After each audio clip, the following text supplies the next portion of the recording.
Lebec, California, July 11th, 2022. A truck pulls into a quiet rest stop just before dawn. Inside sits a rolling vault filled with gold, diamonds, emeralds, and luxury watches. 73 bags of wealth moving across the pavement of America. Less than 30 minutes later, 24 of them vanish. There were no gunshots, no alarms screaming on camera, no suspects caught in the moment. Just a number that shocks federal authorities: $147 million. The U.S. Attorney's Office calls it the largest jewelry heist in American history. Investigators rush in. Phones are tapped and vehicles are traced. One man, accused of facilitating the theft, faces up to 15 years in prison. For a moment, it looks like the system worked, but then it breaks. While prosecutors prepare for trial, a different arm of the government steps in.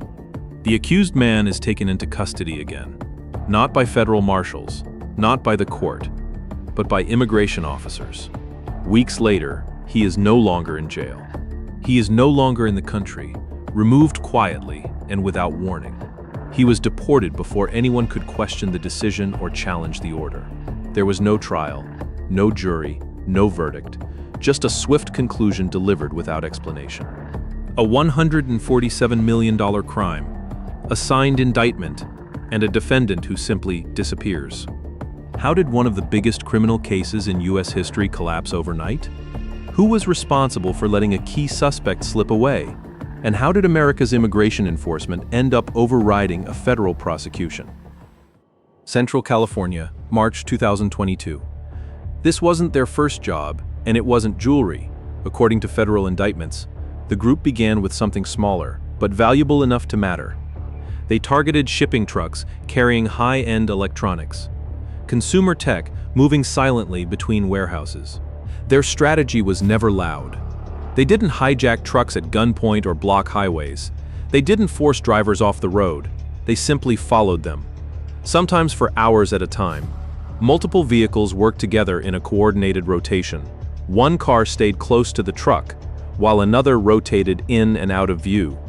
A third car waited miles ahead, watching the exits. The drivers never noticed the pattern, but trucks always stop eventually, for fuel, food, or a bathroom break. That is when the real work began.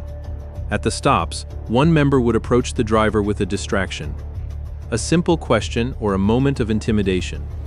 Nothing that would draw outside attention. While the driver's focus shifted, another man moved toward the trailer. The locks were cut quickly. The doors opened just enough.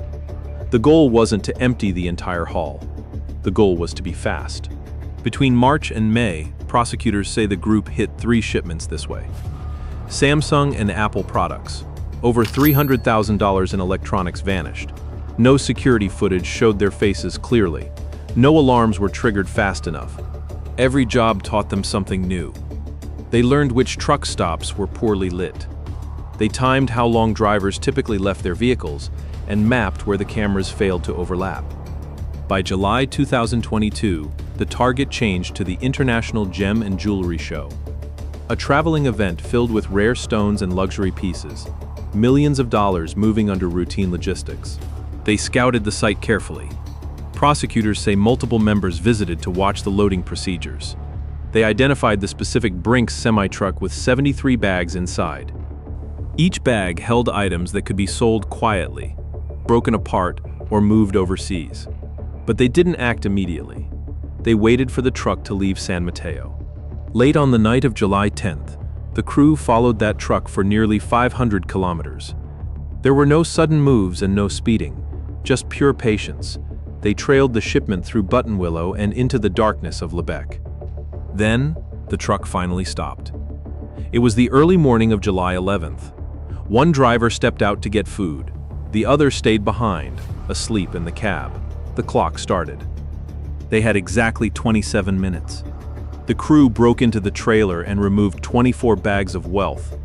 The haul was transferred into a waiting vehicle and disappeared into the night.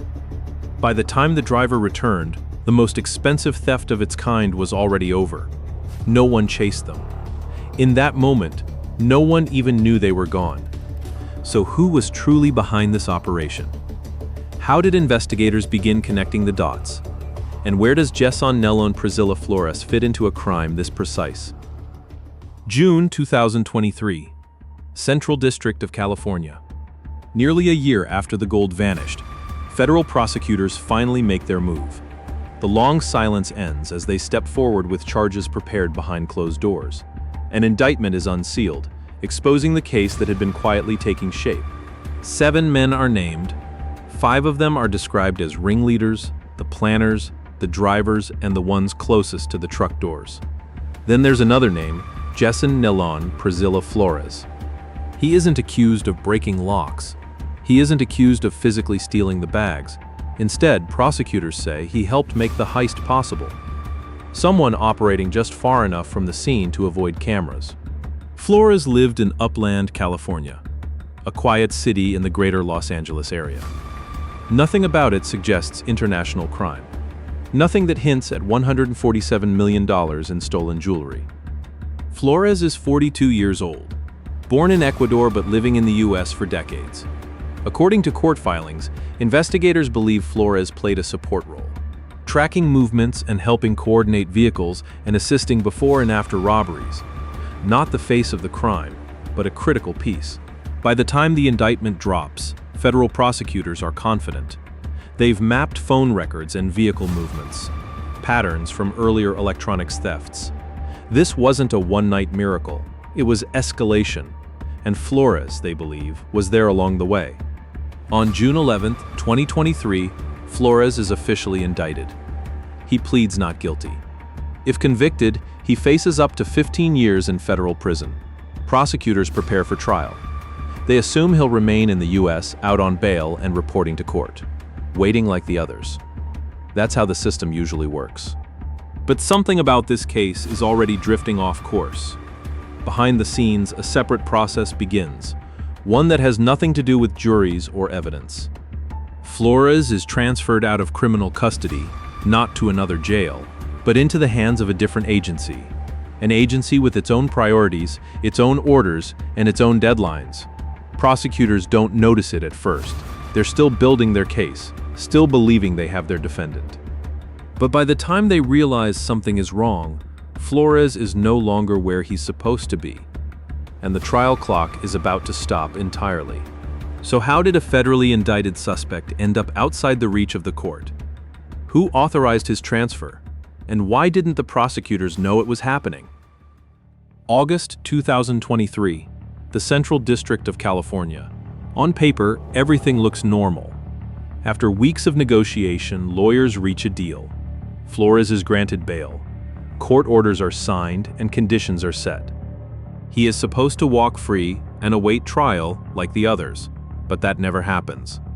Instead of leaving custody, Flores is transferred, not to the street, not to his home, but to Immigration and Customs Enforcement, for short ICE.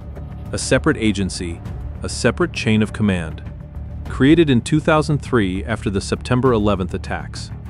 Its mission was clear: identify, detain, and remove non-citizens who violate the law. Criminal court and immigration court were never meant to overlap like this, but in practice, they often do. For months, federal prosecutors are in the dark. They believe Flores is still in the US, still under their jurisdiction, still preparing for trial. Behind the scenes, he is already sitting in an ICE detention cell. According to court documents, Flores makes a move. He asks an immigration judge for voluntary departure, a way to leave the US without a black mark on his record. The judge denies it. Instead, he issues a final order of removal. That order gave ICE 90 days to deport him, and ICE used it. No jury, no criminal judge, just an administrative process functioning exactly as designed. On December 28, 2025, Flores is placed on a flight to Ecuador and deported without warning to federal prosecutors and no coordination with the trial team. When the Department of Justice finally finds out, it is already over. Their defendant is gone. Court filings later reveal the chaos, prosecutors argue. They believed Flores was a lawful permanent resident. The defense argues the opposite. They say the government defied its own court order, and the indictment became meaningless the moment ICE intervened. This didn't happen in a vacuum. At the time, The system was under intense political pressure. President Donald Trump had made immigration the defining promise of his platform. In oaths and speeches, the vow was clear: remove illegal aliens and increase deportations. ICE was pushed to act fast, to hit numbers. Arrests surged and deportations accelerated, and in that momentum, the lines between agencies blurred. Legal experts later called the deportation exceptional. It is almost unheard of for a defendant in a $147 million case to be removed before trial. Now, prosecutors face an impossible choice. They cannot try a man who isn't there. They can dismiss the case or keep the charges alive in the hope that he will return one day. Either way, the damage is done. So what happens when immigration enforcement overrides criminal justice? Who takes responsibility when two arms of the same government collide? And can a case this big really end without a verdict? January 2026, the United States. The moment the news finally breaks, the reaction is immediate. Headlines spread fast. Legal analysts flood the television panels. Commentators ask the same question over and over. How does a federally indicted suspect simply disappear? This wasn't a jailbreak, and it wasn't a legal victory. It was a handoff. Flores had been moved into immigration custody, a system that does not wait for criminal trials to finish. No jury schedules, no courtroom calendars, no pause for prosecutors to object. Once a removal order exists, the machinery just moves forward. The timing ignites outrage. At the center of the debate is the renewed immigration enforcement policy under Donald Trump's second term. News outlets replay the speeches, the promises to dramatically increase deportations. The pressure on agencies increases to move fast and hit numbers.